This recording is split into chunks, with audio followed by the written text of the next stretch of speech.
Well, my friends, একটা খুব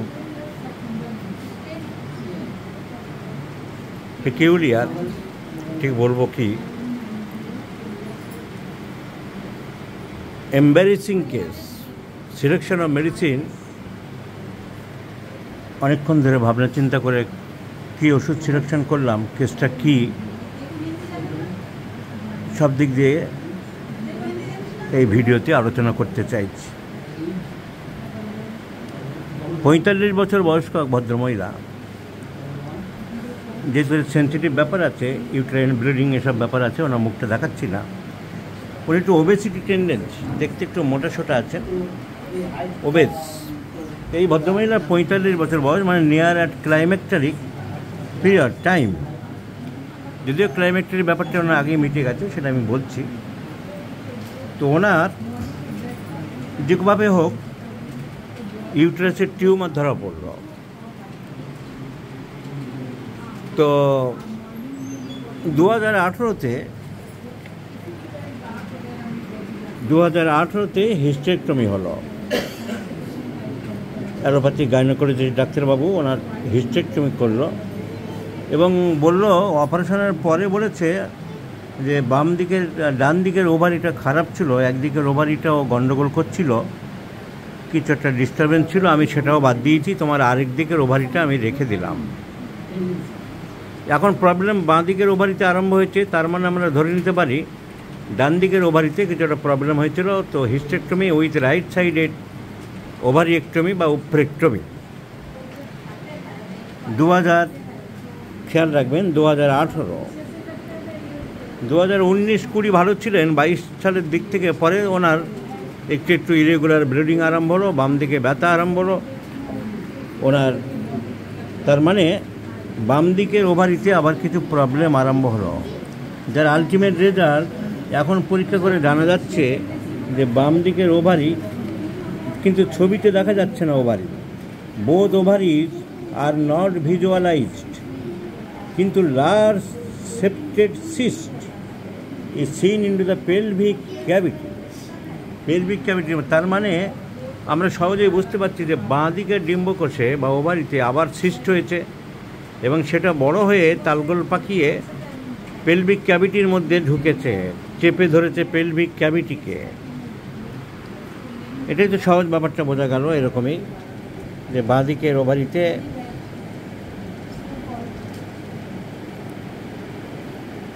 এই ওভারিটা আগে, ডান দিকের ওভারির আগে বাদ গেছে, তো এই ওভারির মধ্যে সিস্ট হয়ে সেটা ক্যাভিটির মধ্যে ঢুকে গেছে, ওভারি আর দেখা যাচ্ছে না। এখন একটু ইরেগুলার ব্লিডিং হচ্ছে। এখন ওভারিতে যদি সিস্ট হয়, ওভারি তালগোল পাকিয়ে যদি পেলভিক ক্যাভিটিতে ঢুকে যায়, কিন্তু ইউট্রাস তো নেই, তার জন্য ব্যথা হতে পারে, অন্য প্রবলেম হতে পারে, কিন্তু ব্লিডিং হচ্ছে কেন ইরেগুলার মাঝে মধ্যে, সেটা একটা চিন্তার ব্যাপার। বোঝা গেল না ব্যাপারটা, কারণ তার সাথে তো ব্লিডিংয়ের কোনো সম্পর্ক নেই। আমি একজন গাইনোকোলজিস্ট, আমার জানাশোনা সিনিয়র গাইনোকোলজিস্ট, তাকে ফোন করলাম, উনিও সেটাই বললেন যে হ্যাঁ ব্লিডিং হচ্ছে কেন এটা বুঝলাম না। এখন হতে পারে যে কোনো ভ্যাজানার মধ্যে বা কোনো পলিপ টলিপ হয়েছে কি না, সেটা অন্য কারণ কি না। ওই ডাক্তারবাবু দেখে পলিপ টলিপ হয়েছে কিনা কিছু বলেনি, তো উনি আবার দেখেছেন, দেখে বললেন যে আবার তোমার অপারেশন করতে হবে। তো ন্যাচারালি ওই ডাক্তারবাবুর বা গাইনোকোলজিস্ট অবস্টেট্রিশিয়ান, ওনার তখন বাইল্যাটারাল উপরেক্টমি করাই উচিত ছিল আমার মনে হয়। যেটা সাধারণত অনেক চিকিৎসকরা টোটাল হিস্টেক্টমি উইথ বাইল্যাটারাল ওভারিয়েক্টমি, দুই দিকের ওভারি একসাথে বাদ দেয়। কারণ আমি যখন ইউট্রাসে ওভারি টিউমার পেলাম, ডান দিকের ওভারিতে টিউমার পেলাম, তখন এটা স্বাভাবিক মনে করা যেতেই পারে যে কোনো দিন তার বাম দিকের ওভারিতেও আবার টিউমার হতে পারে, কারণ তার শরীরের মধ্যে একটা টিউমার হওয়ার টেন্ডেন্সি চলছে, একটা প্রবণতা, একটা সাসেপ্টিবিলিটি। এটা ওনার করা উচিত ছিল, উনি যে কোনো কারণেই করেনি।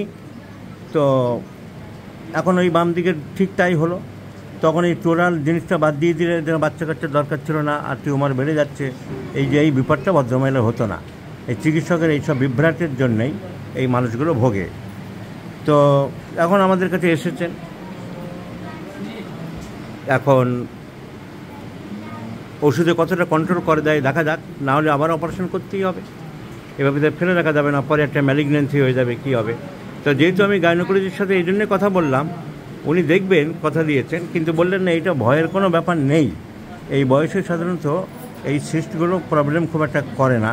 ওনার আশ্বাস পেয়ে এবং অভয় পেয়ে আমি হোমিওপ্যাথিক চিকিৎসা আরম্ভ করছি। কেননা ফার্স্ট চান্সে আমিও অপারেশন করতে বলতাম, তার কারণ এই বয়সে একটা ম্যালিগন্যান্সির সম্ভাবনা থাকে। তো যাই হোক, আমি আরম্ভ করি আমরা চিকিৎসা। উনি যখন বললেন যে কোনো প্রবলেম খুব একটা কিছু নেই, তো আমরা চিকিৎসা করতে গিয়ে খুব সমস্যায় পড়ে যাচ্ছে ওনার ওষুধ সিলেকশন করাটা। কারণ দুটো ওষুধের সিমটম খুব প্যারালালি আসছে। আমি তো আর মশলামুড়ি চিকিৎসা করি না যে দুটো আসছে বলে দুটোই দেবো। ওনার যে সিমটম জিনিসটা পাওয়া গেল, ওনার গরম বেশি, প্রচণ্ড গরম, এবং 3-4 বার করে মাঝে মধ্যে চান করে। কিছুটা অবশ্য ওনার হাজব্যান্ড বললেন পরিচ্ছন্নতার জন্য করে।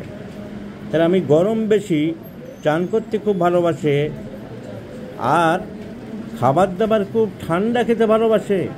এমনকি উনি বললেন যে আমি চাও ঠান্ডা করে খাই, মাংস ভালোবাসে, মাইল্ড টেম্পারামেন্ট, রাগটা এমনি নর্মালি সাধারণ মানুষের যদি কাউকে খুব বেশি ইরিটেট করে দেয়, তিতিবিরক্ত হয়, খুব অপছন্দ হচ্ছে, সিগারেটের ছাই হয়তো, তার উদাহরণ দিচ্ছি, হাজব্যান্ড বারবার টেবিলে ফেলছে, উনি বারবার সেটা পরিষ্কার থাকতে চান, সেই সব টুকটাক ব্যাপারে মানুষের রাগ হতেই পারে। সেটা বাদ দিয়ে ওনার বেসিক্যালি আমারও দেখে কথাবার্তা বলে মনে হলো ওনার অতটা বদরাগ জিনিসটা নেই। So mild temperament, weeping disposition কম বেশি মহিলাদের থাকে, বাদই দিলাম। সো মাইল্ড টেম্পারামেন্ট, ঠান্ডা খাবার খুবই ভালোবাসে, হট পেশেন্ট, খোলামেলা বাড়ি ঘরদোর ভালোবাসে, প্রেফার্স ওপেন এয়ার, এটা ওনার হাজব্যান্ড খুবই জোর দিয়েছেন। আর ফিজিক্যাল মেকআপ, ওবেসিটি, উনি আগে রোগা ছিলেন, 42 কেজি ওজন ছিল বিয়ের সময়, আস্তে আস্তে এখন বেড়ে অনেকটা ওবেসিটি হয়ে গেছে। তাহলে ওবেসিটি টেন্ডেন্সি, গরম বেশি, ঘন ঘন চান করতে চায় বা অনেক সময় করে, আর ঠান্ডা খাবার দাবার খেতে ভালোবাসে, মাংস খেতে ভালোবাসে, mild temperament, weeping disposition, prefers open air, এই সিমটমগুলো পালসকে ইন্ডিকেট করে। কিন্তু মিষ্টি প্রচণ্ড ভালোবাসে। আমি এখানে 5টা প্লাস দিয়ে রেখেছি। মিষ্টির দোকানের দিকে তাকাতেই পারে না। তো এখন প্রচণ্ড মিষ্টি ভালোবাসে। রেপার্টরিতে 4টি ওষুধ আছে: sulphur, lycopodium, Argentum nitricum, China. Argentum nitricum, চায়নার তো অন্য কোনো সিমটম নেই, মেন্টাল সিমটম সেরকম নার্ভাসনেস, হারিনেস সেসব নেই। আর্জেন্টাম নাইট্রিকাম তো অন্য সিমটম, গরম আছে, হাওয়া খুব পছন্দ করে, কিন্তু অত নার্ভাসনেস নেই। এই জন্য কোথাও এমন নার্ভাস অনেক লোক থাকে যে কোথাও যাওয়ার প্রোগ্রাম হলে, আজকের এখানে আসার প্রোগ্রাম হলো, সে আসার আগের থেকে কেউ নার্ভাস আরম্ভ হয়ে যায় আর ঘন ঘন বাথরুম পেয়ে যায়। সেরকম কি আছে? একবারও যায় না, সেরকম নেই। তো আর্জেন্টাম নাইট্রিকাম প্রশ্নই আসে না। চায়না সুপারফিশিয়াল মেডিসিন প্রশ্নই আসে না। লাইকো আর সালফার আছে, তো সালফার তো উনি তো হবেই না, ওনার হাজব্যান্ড জিনিসপত্র আগে চলো রাখি বলেই রেগে যায়, তো সে ওনার সালফারের কোনো প্রশ্ন আসে না। চর্মরোগের কোনো প্রবণতা নেই বা চর্মরোগ কোনো মলম লাগায়নি। আর দিনের মধ্যে 2বার 3বার 4বার চান করছে। গরম বেশি সালফারও আছে, কিন্তু সালফার তো অ্যাভারশন টু বাথ, না করতে পারলেই ভালো, নোংরা থাকতেই পারলেই ভালো। উনি পরিচ্ছন্নতা, সালফারের কোনো প্রশ্ন আসে না। তাহলে আর্জেন্টাম নাইট্রিকাম আসে না, সালফার আসে না। লাইকোপোডিয়াম তো চিলি পেশেন্ট, উনি হট পেশেন্ট। লাইকোপোডিয়াম তো খাবার দাবার গরম ভালোবাসে, উনি যত ঠান্ডা চা ঠান্ডা করে খায়। সুতরাং মিষ্টি প্রচণ্ড ভালোবাসে বলে সেই ওষুধগুলোর মধ্যে দিতে হবে তা তুমি পারি না, কারণ সেই ওষুধগুলো কোনো একটা অন্য সিমটমকে কভার করছে না। দুটো ওষুধ সবথেকে বেশি হায়েস্ট আমরা পেলাম, লাইকোপোডিয়াম এবং সালফার। লাইকোপোডিয়াম আসছে না, সালফারের তো প্রশ্নই আসে না। উনি পরিচ্ছন্ন মহিলা, নোংরা নয়, চান করতে ভালোবাসে, সুতরাং প্রশ্ন আসে না। তাহলে পালসিটির এই কটা সিমটম পেলাম। ক্যালকিরিয়া কার্ভের সিমটম আমরা কিছু পাই।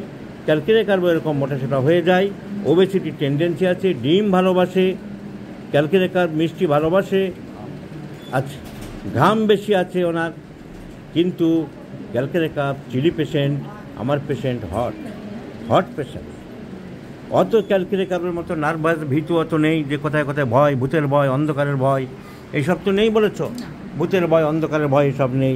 সুতরাং ক্যালকিরিয়া কার্ভের প্রশ্ন এখানে আসতে পারছে না। ক্যালকিরিয়া কার্ভ এরকম ঠান্ডা খাবার খাই আমরা কোথাও পাইনি।